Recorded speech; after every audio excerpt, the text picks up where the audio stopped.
অনেক কাহিনী ঘটার পর একটা শাসক গোষ্ঠী আসতেছে। আমাদের কথা একই, অভিন্ন। আগে যা কথা ছিল এখনো তাই কথা, আগামী দিনেও তাই কথা থাকবে। ভালো কাজ করবেন, সহযোগিতা পাবেন। ইসলামের পক্ষে কাজ করবেন, সমর্থন পাবেন।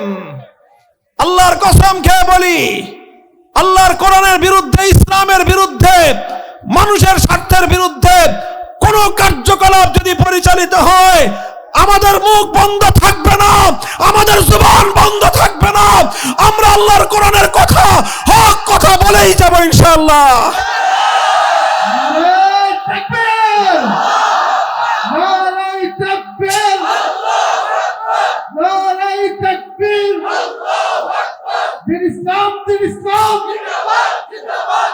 তো তুমি 2 পয়সার সরকারের চাকরি করো, তাই তুমি সেই সরকারের আইন মানতে বাধ্য। তাহলে আমরাও যেই বড় সরকারের চাকরি করি, আমরাও সেই সরকারের আইন মানতে বাধ্য। তুমি এই সরকারের চাকরি করো, তাই এই সরকারের কোনো আইন অমান্য হলে তুমি অ্যাকশন নিতে আসো। মনে রাখো, আমরাও যেই বড় সরকারের চাকরি করি, আমাদের সেই বড় সরকারের যে আইন আছে, তার যে বিধান আছে, তার যে দ্বীন ইসলাম আছে, সেই ইসলামের গায়ে যদি আঁচড় লাগে, আল্লাহর কোরআনের কোন আইন, কোন বিধান, কোন সম্মানের জায়গায় যদি বিন্দু পরিমাণ কোন আঁচড় লাগে, আমরা আল্লাহর আইনের মর্যাদা রক্ষা করার জন্য যা করতে হয় আমরাই তাই করতে বাধ্য হই।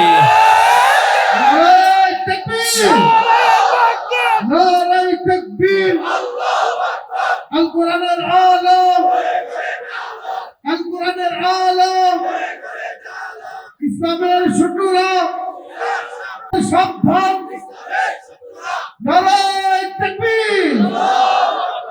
মুহতারাম হাজিরিন, কথাগুলো আমি আপনাদের কাছে বললাম এই জন্য, যাতে আপনারা আমাদের কথার মর্ম বুঝেন, যে আমরা শান্ত থাকি, স্বাভাবিক থাকি, ততদিন থাকি যতদিন পর্যন্ত পরিস্থিতি স্বাভাবিক থাকে। কিন্তু যখনই আল্লাহর কোরআনের উপর কোনো আঘাত আসবে, আল্লাহ না করুন, আল্লাহর দ্বীনের উপর যদি কোনো আঘাত আসে, ইসলামের কোনো বিধানের উপর যদি বিন্দু পরিমাণ আঘাত আসে, কারো চেহারার দিকে তাকায় কথা বলার আমাদের সুযোগ থাকবে না। এটা অতীতেও যেরকম আমরা কারো চেহারার দিকে তাকায় কথা বলতে পারি নাই, ভবিষ্যতেও আমরা পারবো না।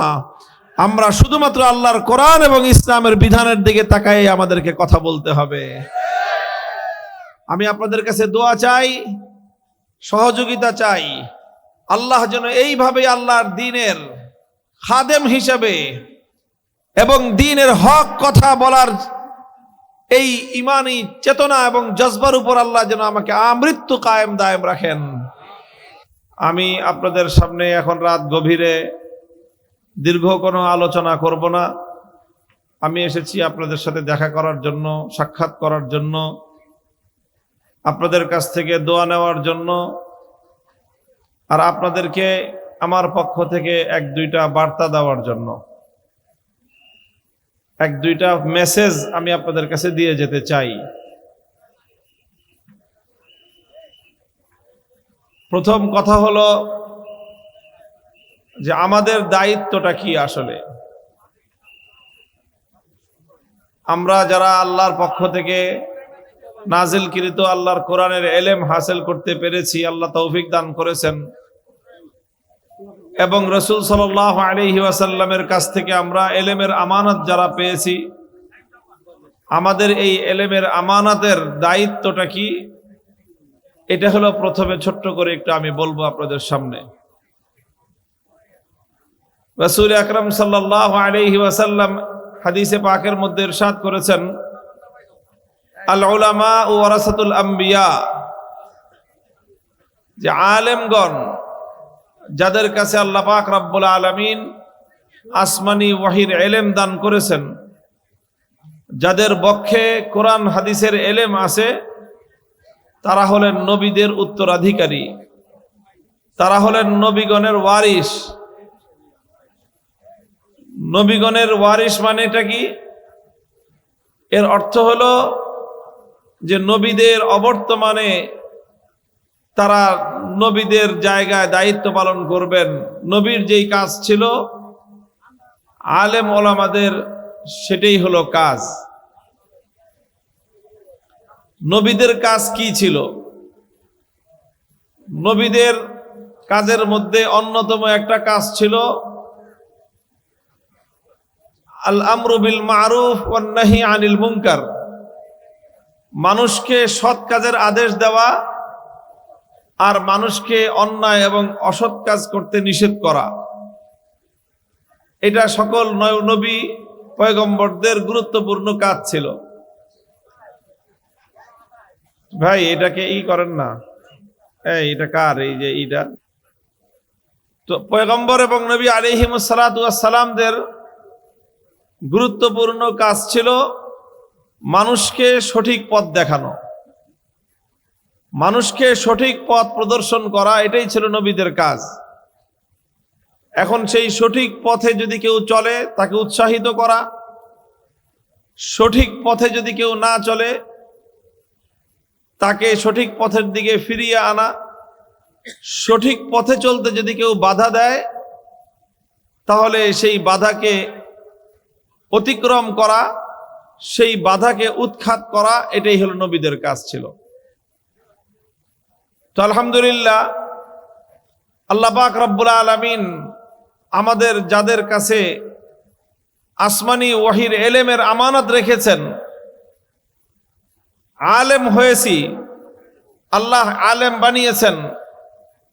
এই আলেম হওয়া এটা একদিকে যেরকম অনেক বড় সম্মানের একটা জিনিস, সম্মানের একটা পদবী, মানুষ সম্মান করে, মর্যাদা দেয় আলেম নাম শুনলে। কিন্তু এটা শুধু সম্মানের পরিচয় না।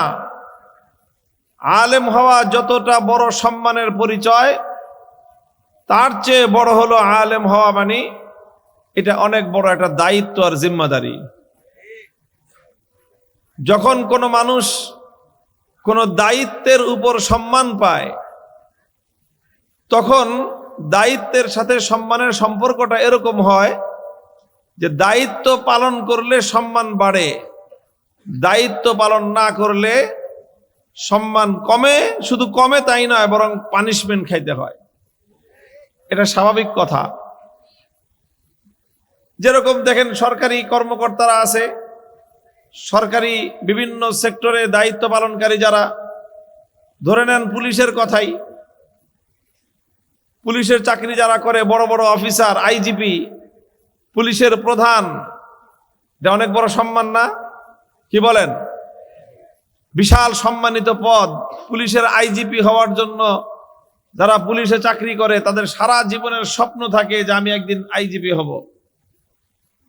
অনেক বড় সম্মান, অনেক বড় মর্যাদা, ফ্যাসিলিটিও আছে, অনেক কিছু পাওয়া যায়, বড় বেতন পাওয়া যায়, বাড়ি পাওয়া যায়, গাড়ি পাওয়া যায়, সম্মানও আছে, সুবিধাও আছে।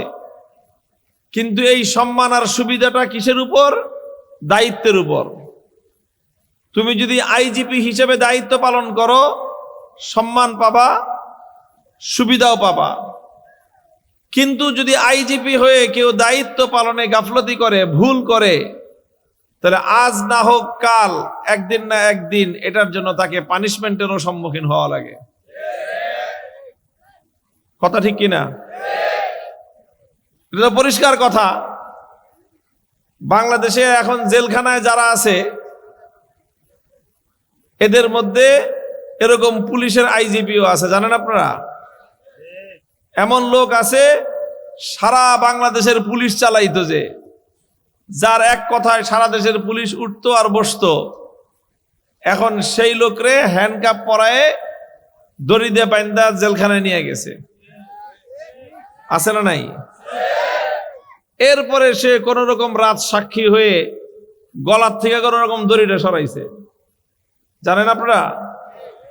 বাংলাদেশে একজন পুলিশের আইজিপি আছে, উনি রাজ সাক্ষী হয়েছেন। রাজ সাক্ষী বুঝেন আপনারা?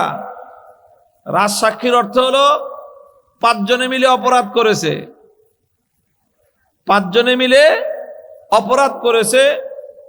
এখন এই অপরাধের কোনো সাক্ষী নাই, ছোটখাটো সাক্ষী আছে। তো তখন রাষ্ট্রের পক্ষ থেকে অফার করা হয় এই 5 জনকে যে তোদের মধ্য থেকে কেউ একা যদি সাক্ষী দিতে পারস এই অপকর্মের অপরাধের, তো যা, তাহলে তোরে মাফ করে দেবো, আর তোর সাক্ষীর উপর ভিত্তি করে বাকি অপরাধীদের শাস্তি হবে। এই সুযোগটাকে বলা হয় কি? রাজসাক্ষী। তো বাংলাদেশে একজন পুলিশের আইজিপি তিনি রাজসাক্ষী হয়েছেন। রাজসাক্ষী হয়ে অপরাধের তার আর যারা পার্টনার ছিল, প্রধানমন্ত্রী থেকে নিয়ে শুরু করে স্বরাষ্ট্রমন্ত্রী, প্রধানমন্ত্রী, আরো যে সমস্ত পার্টনার তার ছিল, অর্থাৎ আকামটা যেই কয়জন মিলে করছে, বাংলাদেশের মানুষকে খুন করছে, সেই খুনের অপরাধের সাক্ষী দিছে আইজিপি যে প্রধানমন্ত্রী আর স্বরাষ্ট্রমন্ত্রী এইভাবে বইলা বইলা মানুষগুলিরে মারাইছে। সে নিজে বলছে এই কথা আদালতের সামনে।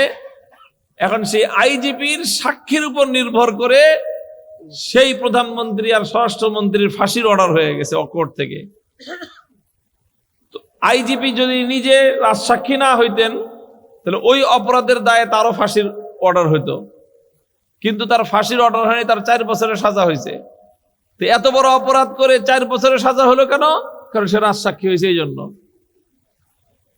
তো যেই লোকটা পুলিশের সবচেয়ে বড় অফিসার ছিলেন, যে লোকটা পুলিশের আইজিপি ছিলেন, এখন সে অপরাধী হিসাবে কারাগারে বন্দী, রাজসাক্ষী হয়ে কোন রকম গলার থেকে ফাঁসির দড়িটা সরাইতে পারছে, কিন্তু এখনো জেলখানা থেকে মুক্তি পায় নাই।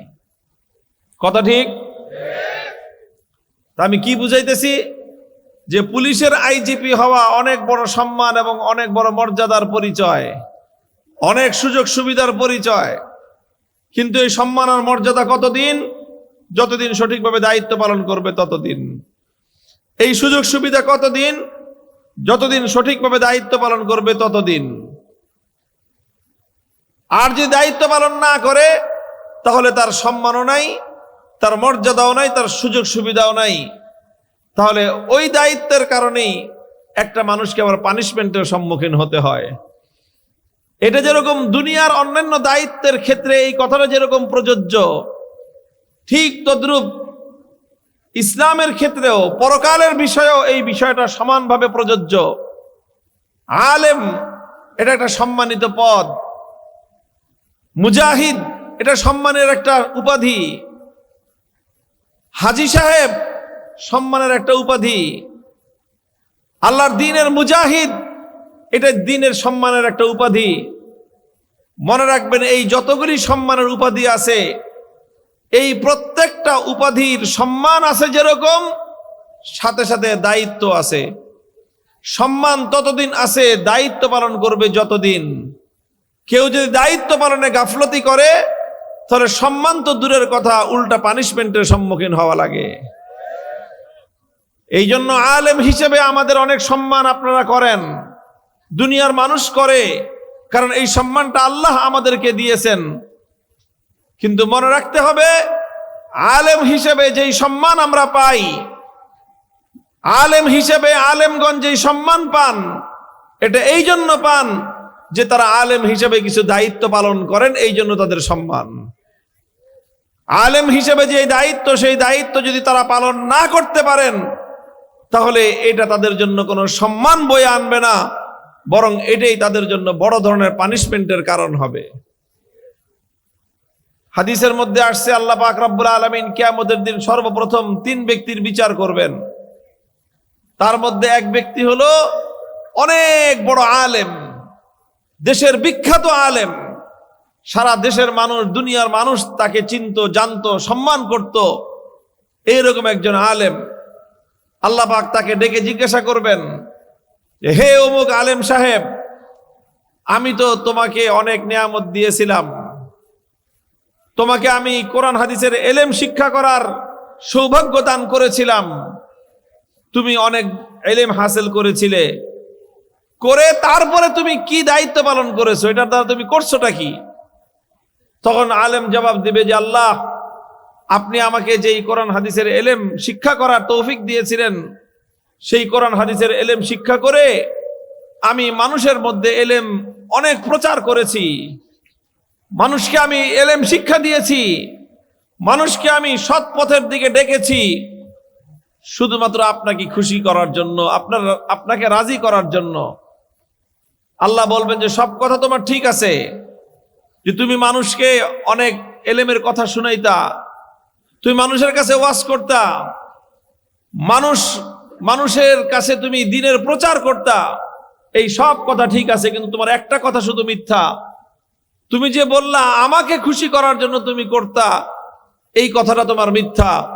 বরং তুমি এই ওয়াজ করতা, মানুষকে এলেম শিখাইতা, মানুষের কাছে দ্বীনের কথা বলতা, আমি আল্লাহকে খুশি করার জন্য না, বরং এই জন্য যেন মানুষ তোমার প্রশংসা করে, মানুষ যেন তোমাকে বড় আলেম বলে, মানুষ যেন তোমাকে বড় বক্তা বলে, মানুষ যেন তোমার সুনাম গায়, মানুষের মধ্যে যেন তোমার সুপরিচিতি হয়। এই জন্য তুমি এলেমের কথা মানুষকে শিখাইতা। সুতরাং আল্লাহ বলবেন যে তুমি যেটা চাইছো দুনিয়াতে তুমি সেটা তো পেয়ে গেছো, কারণ মানুষ তোমাকে অনেক বড় আলেম বলতো, মানুষ তোমাকে সম্মান করত, মানুষ তোমাকে হাদিয়া তোহফা দিত।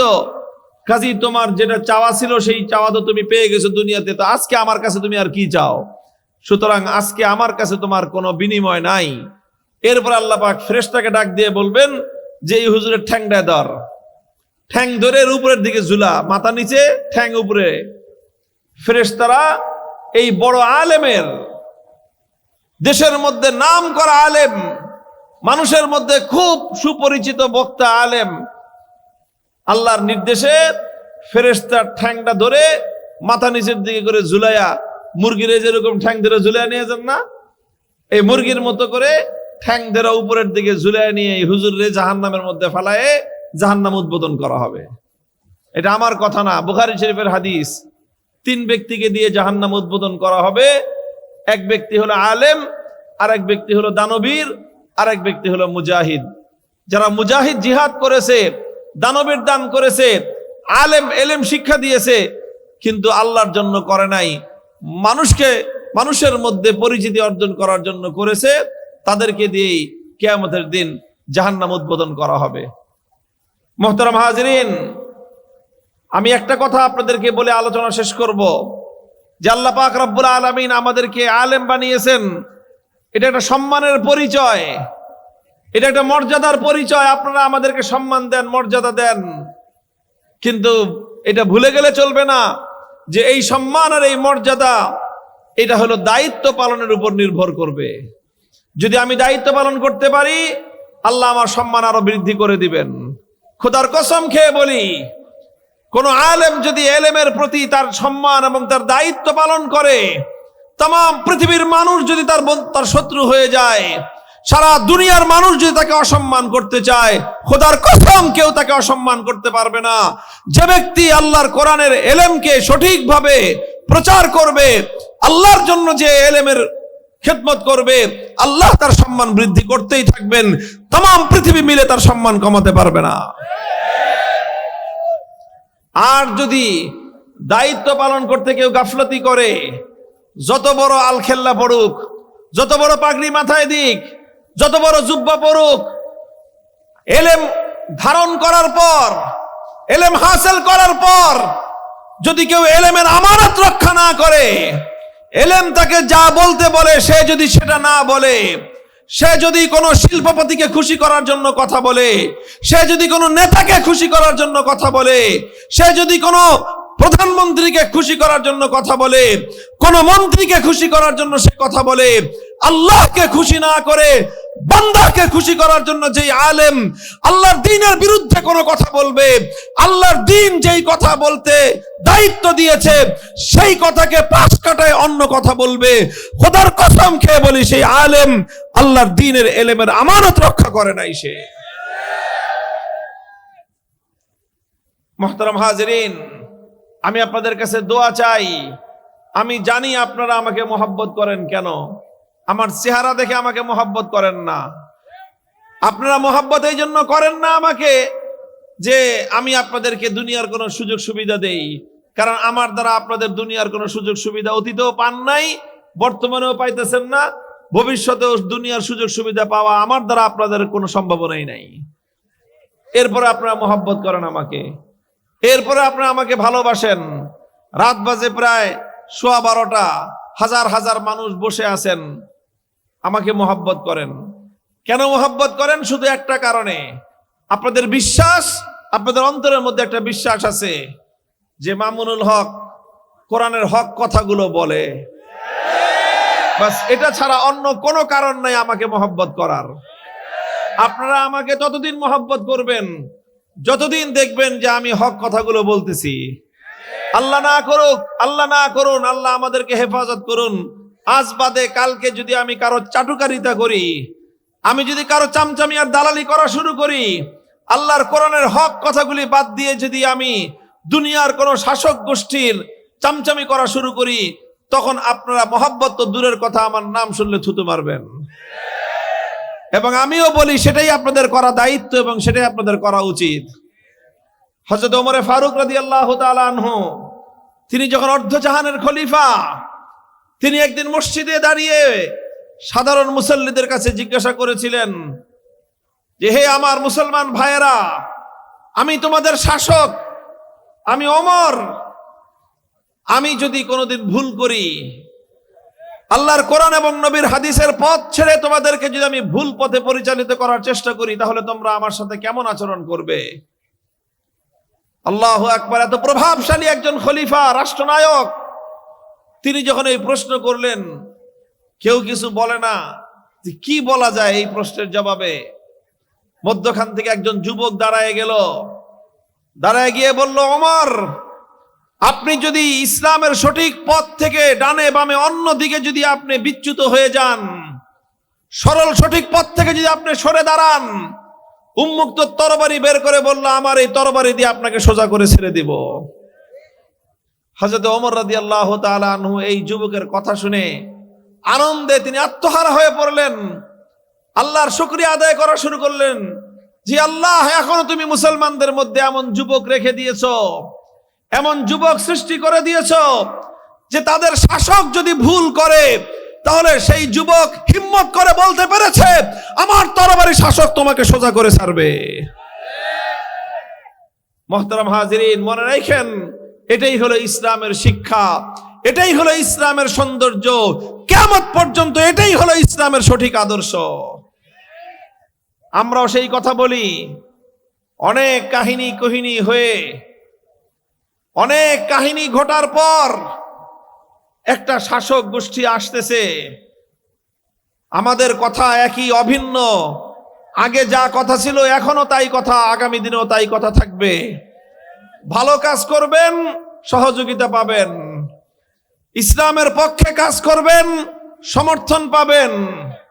আল্লাহর কসম খেয়ে বলি, আল্লাহর কোরআনের বিরুদ্ধে, ইসলামের বিরুদ্ধে, মানুষের স্বার্থের বিরুদ্ধে কোন কার্যকলাপ যদি পরিচালিত হয়, আমাদের মুখ বন্ধ থাকবে না, আমাদের জবান বন্ধ থাকবে না।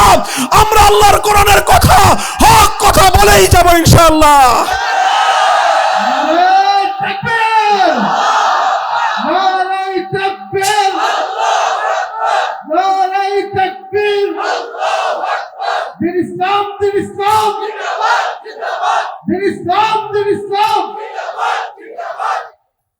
মুহতারাম হাজিরিন, এই জন্য আপনারা যারা আমাদেরকে লক্ষ্য করেন, আলেম হওয়াটা সহজ বিষয় না, আলেম হওয়াটা সহজ বিষয় না। আলেম হইলে শুধু সম্মান পাওয়া যায়, বিষয়টা এটাই নয়।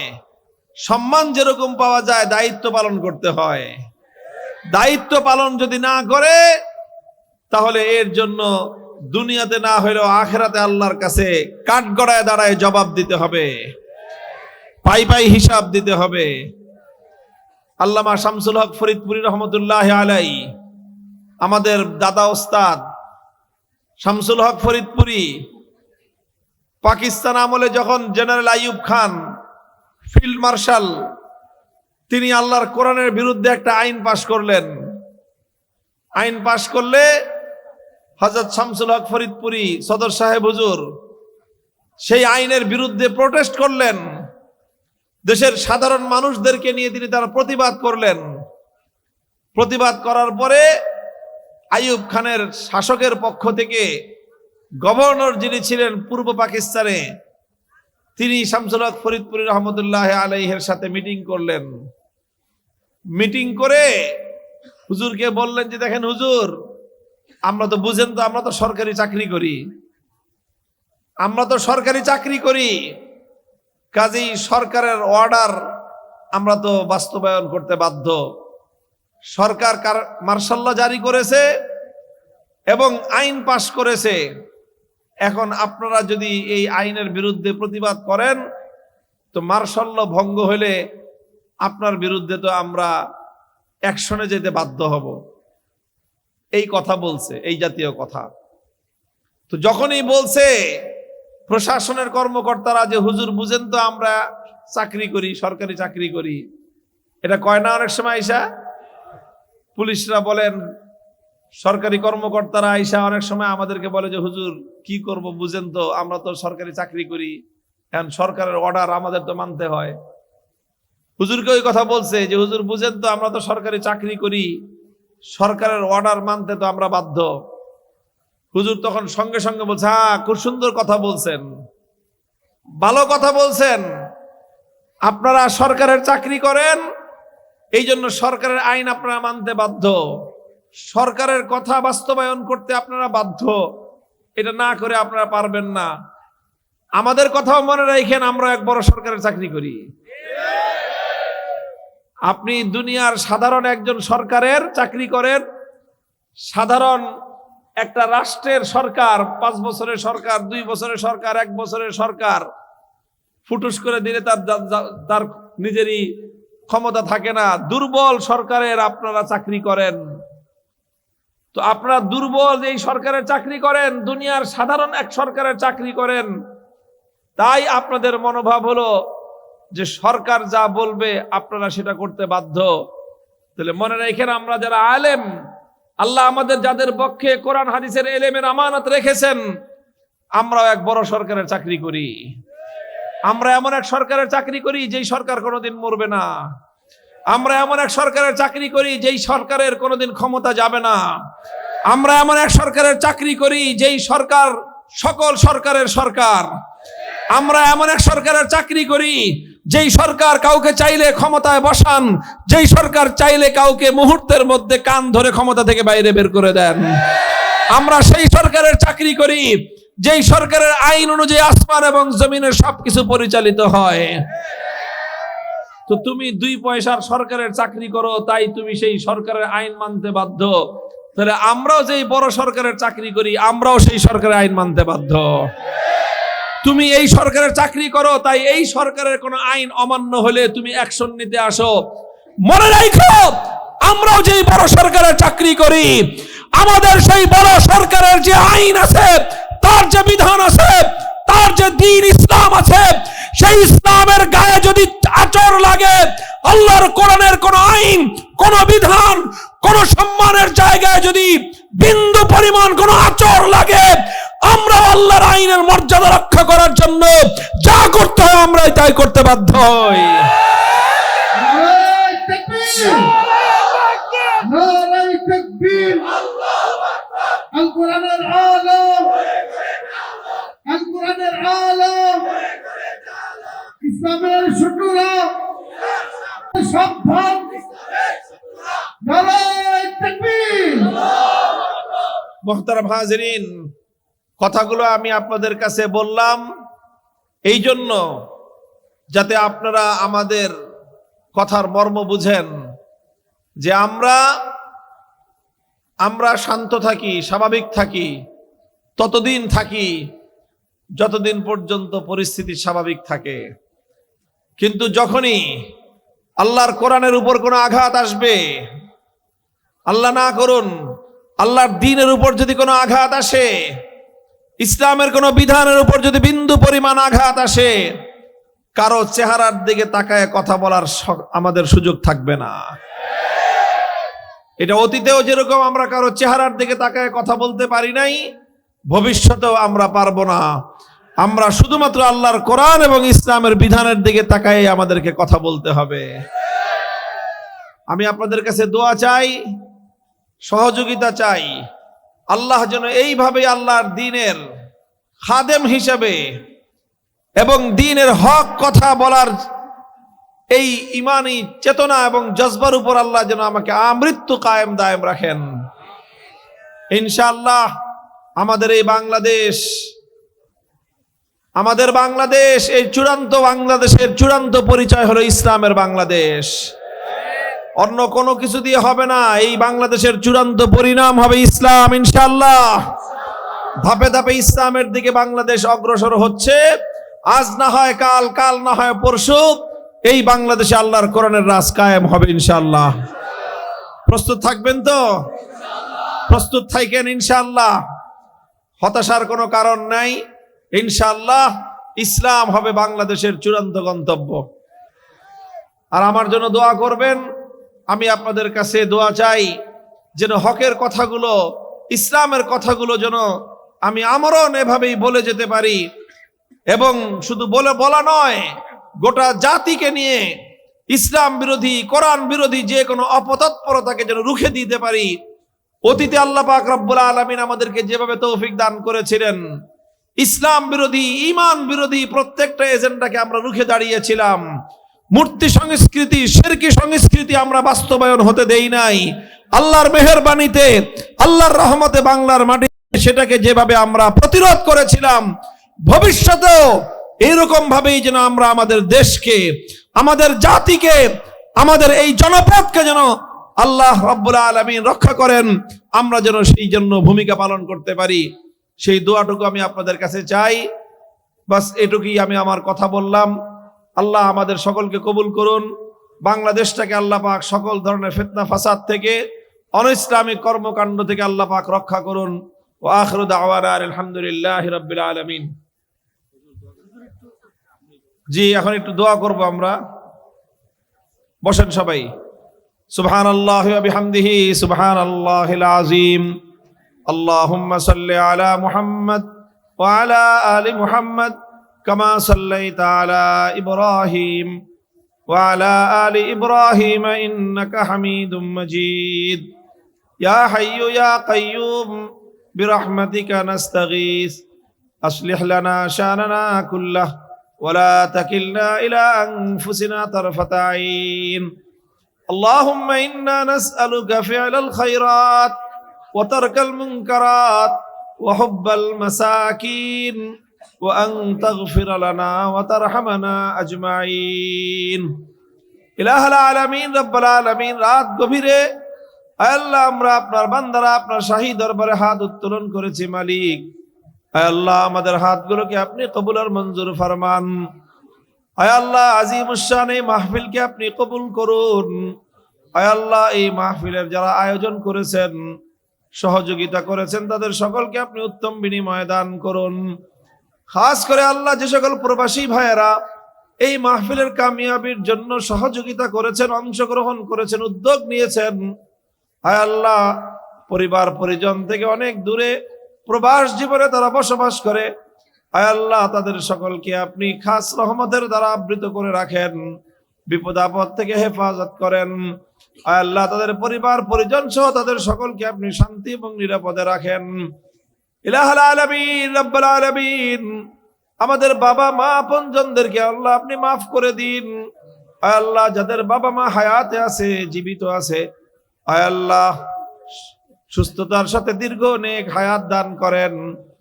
পিতামাতার খেদমত করার তৌফিক দান করেন। আয় আল্লাহ যাদের বাবা মা দুনিয়া ছেড়ে অন্ধকার কবর জগতের বাসিন্দা হয়ে গেছে মালিক, আয় আল্লাহ কবরবাসী সেই পিতামাতাকে আপনি জান্নাতবাসী করে দিন। ইলাহুল আলামিন রব্বুল আলামিন এখানে কবরস্থানে শায়িত সকল মুমিন নারী পুরুষ মুর্দেগানদেরকে কবরের মধ্যে শান্তির ব্যবস্থা করে দিন। আয় আল্লাহ তাদের কবরগুলোকে আপনি জান্নাতের বাগান বানিয়ে দিন। तमाम পৃথিবীর যত মুমিন নারী পুরুষ আয় আল্লাহ অন্ধকার কবর জগতের বাসিন্দা, তাদের সকলের কবর